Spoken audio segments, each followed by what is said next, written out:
গরম সন্দেশখালী। বুধবার রাত পর্যন্ত সন্দেশখালীর আনাচে কানাচে টহল দেন রাজ্য পুলিশের ডিজি রাজীব কুমার। বৃহস্পতিবারও তার অন্যতা দেখা যায়নি। এদিন ভোর থেকে আবারও সন্দেশখালী টহল দিতে দেখা যায় তাকে। এদিন সকালে পূর্ত দপ্তরের বাংলো থেকে লঞ্চের ধামাকালির দিকে যান তিনি, আবার ফিরেও আসেন সন্দেশখালীতে। তার সঙ্গে রয়েছেন এডিজি দক্ষিণবঙ্গ, বসিরহাট পুলিশ জেলার এসপি সহ অন্যান্য পুলিশ আধিকারিকেরা। সংবাদ মাধ্যমের মুখোমুখিও হন রাজ্যের ডিজি রাজীব কুমার। এখানে এসেছিলাম আমাদের ফোর্সের সঙ্গে কথা বলতে।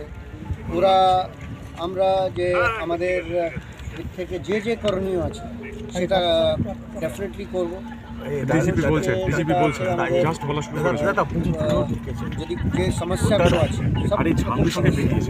ওটা আমরা শোনার চেষ্টা করছি আর ওটা সলভ করার চেষ্টা করব।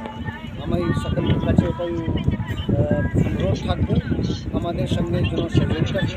যদি আমাদের মধ্যে অভিযোগ থাকে, নিজের হাতে আইন কেউ নেই, যেন না নেয়। আর আমাদের সঙ্গে যদি কারো কিছু বলার থাকে, সমস্যা থাকে, আমরা সবসময় প্রস্তুত আছি, সবসময় ওটা ভালো। এদিন সন্দেশখালী থেকে কলকাতা ফেরেন তিনি।